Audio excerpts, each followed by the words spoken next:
D N Jeevaraj ಅವರಿಗೆ high court relief ಕೊಟ್ಟಿದೆ.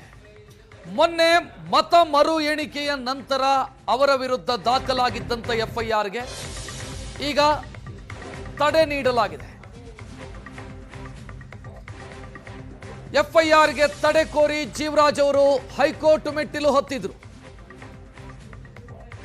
ಸದ್ಯ ಆ ಎಫ್ಐಆರ್ಗೆ ತಾತ್ಕಾಲಿಕ ತಡೆ ನೀಡಲಾಗಿದೆ.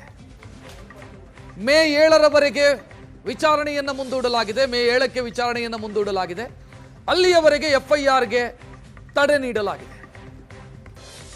ಮೊನ್ನೆ ಕೋರ್ಟ್ ಸೂಚನೆಯಂತೆ ಮತ ಮರು ಎಣಿಕೆಯಾಯಿತು. ಪೋಸ್ಟಲ್ ವೋಟ್ನ ಮರು ಎಣಿಕೆಯಾಯಿತು. ಅದರಲ್ಲಿ ಜಿಎನ್ ಜೀವರಾಜ್ ಗೆದ್ದಿದ್ದಾರೆ ಅನ್ನೋದನ್ನು ಘೋಷಿಸಲಾಯಿತು.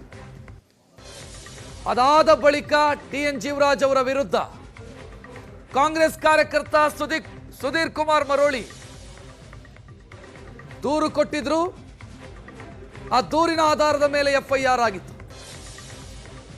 ಅದನ್ನ ಪ್ರಶ್ನಿಸಿ ಅವರು ಕೋರ್ಟ್ ಮೊರೆ ಹೋಗಿದ್ರು. ಇವತ್ತು ಕೋರ್ಟ್ ಅಲ್ಲಿ ವಿಚಾರಣೆಯಾಗಿದೆ. ನ್ಯಾಯಮೂರ್ತಿಗಳು ಸಿಕ್ಕಾಪಟ್ಟೆ ಗರಂ ಆದರು. ವಿಚಾರಣೆಯ ಸಂದರ್ಭದಲ್ಲಿ ಈ ಅರ್ಜಿ ದರಿದ್ರವಾಗಿದೆ ಅಂತ ಗರಂ ಆದರು ನ್ಯಾಯಮೂರ್ತಿಗಳು. ಸರಣಿ ಪ್ರಶ್ನೆಗಳನ್ನ ಕೇಳಿದ್ರು. ಕೊನೆಗೆ ಮುಂದಿನ ವಿಚಾರಣೆಯವರೆಗೂ ಕೂಡ ಎಫ್ಐಆರ್ಗೆ ತಡೆಯೊಡ್ಡಲಾಗಿದೆ ಅಂತ ಆದೇಶಿಸಿದರು. ತಕರಾರೇನಾದರೂ ಇದ್ರೆ 3 ವರ್ಷದ ಹಿಂದೆನೇ ದೂರು ಕೊಡಬೇಕಿತ್ತು. ಈಗ ದೂರು ಕೊಟ್ಟಿದ್ಯಾಕಾಗಿ ಅನ್ನೋ ಪ್ರಶ್ನೆಯ ಜೊತೆಗೆ ದೂರಿನ ಅರ್ಜಿ ದರಿದ್ರವಾಗಿದೆ ಅಂತ ನ್ಯಾಯಮೂರ್ತಿಗಳು ಆಕ್ರೋಶ ವ್ಯಕ್ತಪಡಿಸಿದರು, ಅಸಮಾಧಾನ ವ್ಯಕ್ತಪಡಿಸಿದರು. ಅದಾದ ಬಳಿಕ ಎಫ್ಐಆರ್ಗೆ ತಡೆಯೊಡ್ಡಿದರು.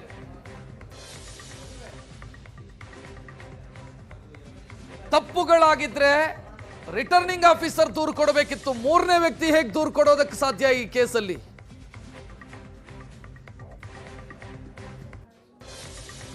ಅಂತ ಅಸಮಾಧಾನ ವ್ಯಕ್ತಪಡಿಸಿ ಒಂದು ಹಂತದಲ್ಲಿ ತನಿಖಾಧಿಕಾರಿ ವಿರುದ್ಧವೂ ಕೂಡ ಗರಂ ಆದರು ನ್ಯಾಯಮೂರ್ತಿಗಳು.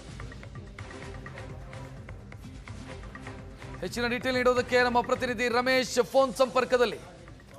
ರಮೇಶ್, ಹೈಕೋರ್ಟ್ ಮೌಖಿಕವಾಗಿ ವ್ಯಕ್ತಪಡಿಸಿರುವಂತ ಅಭಿಪ್ರಾಯ ಬಹಳ ಪ್ರಮುಖವಾಗಿದೆ ಅಂತ ಅನಿಸ್ತಾ ಇದೆ ಈ ಕೇಸಲ್ಲಿ. ಖಂಡಿತ ರಕ್ಷಿತ್, ಶೃಂಗೇರಿ ವಿಧಾನಸಭಾ ಕ್ಷೇತ್ರದ ಪೋಸ್ಟಲ್ ಬ್ಯಾಲೆಟ್ಗಳ ಮತ್ತು ಮರು ಎಣಿಕೆಗೆ ಸಂಬಂಧಪಟ್ಟಂತೆ ಏನ್ ನಡೀತು, ಅದರಲ್ಲಿ ಇಲ್ಲ ಒಂದ್ ಕಡೆ ಈ 2023 ಮೇ 13ನೇ ತಾರೀಕು ನಡೆದಂತಹ ಒಂದು ಎಣಿಕೆ ಸಂದರ್ಭದಲ್ಲಿ ಪೋಸ್ಟಲ್ ಬ್ಯಾಲೆಟ್ಗಳನ್ನ ತಿರುಚಲಾಗಿದೆ, ಮಲ್ಟಿಪಲ್ ಎಂಟ್ರಿಗಳನ್ನ ಮಾಡಲಾಗಿದೆ, ಅಲ್ಲಿ ಮ್ಯಾನಿಪುಲೇಟ್ ಮಾಡಲಾಗಿದೆ ಅನ್ನುವಂತ ಒಂದು ಪ್ರಮುಖವಾದ ಆರೋಪವನ್ನು ಇಟ್ಟುಕೊಂಡು ಕಳೆದ 3 ದಿನಗಳ ಹಿಂದೆ ಏನು ಜೀವರಾಜ್ ಅವರು ಶಾಸಕರು ಅಂತ ಹೇಳಿ ಘೋಷಣೆ ಆದ ನಂತರ ಸೋತ ಅಭ್ಯರ್ಥಿಯಾದಂತ ಡಿ ರಾಜೇಗೌಡ ಅವರ ಏನು ಅವರ ಏಜೆಂಟ್ ಆಗಿದ್ದಂತ ಒಬ್ಬ ವ್ಯಕ್ತಿ ಸುಧೀರ್ ಕುಮಾರ್ ಮರೋರ ಅನ್ನುವಂಥವ್ರು ಚಿಕ್ಕಮಂಗ್ಳೂರಿನ ಟೌನ್ ಪೊಲೀಸ್ ಸ್ಟೇಷನ್ಗೆ ದೂರನ್ನ ಕೊಡ್ತಾರೆ. ಆ ದೂರನ್ನ ಆಧರಿಸಿ ಜೀವರಾಜ್ ಮತ್ತೆ ಈ ಹಿಂದೆ ಇದ್ದಂತ ಅಂದ್ರೆ ಚುನಾವಣಾಧಿಕಾರಿಗಳು ರಿಟರ್ನಿಂಗ್ ಆಫೀಸರ್ ಇಂದ ವೇದಮೂರ್ತಿ ರಮೇಶ್ ವಿರುದ್ಧ ಎಫ್ಐಆರ್ ದಾಖಲು ಮಾಡ್ಕೊಳ್ತಾರೆ.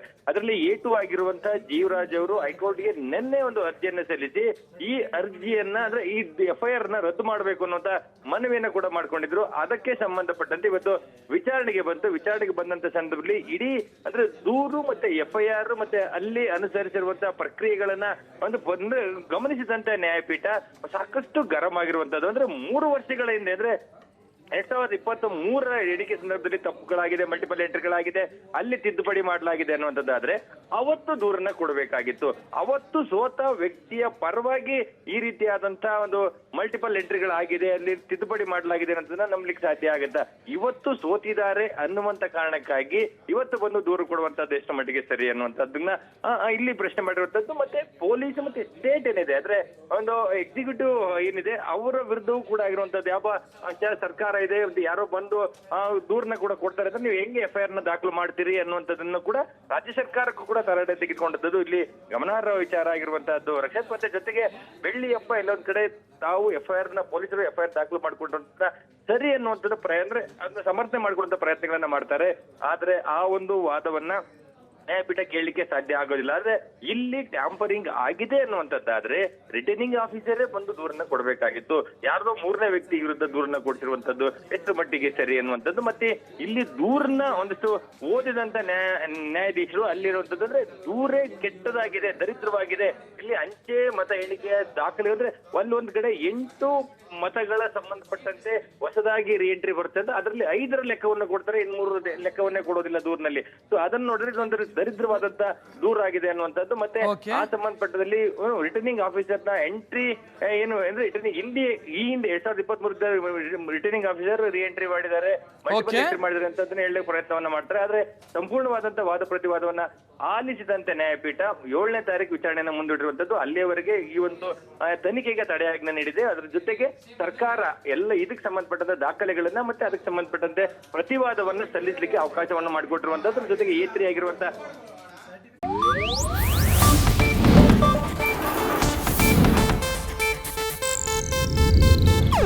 ಇದು ಏಷ್ಯಾನೆಟ್ ನ್ಯೂಸ್ ನೆಟ್ವರ್ಕ್ ಪ್ರಸ್ತುತಿ.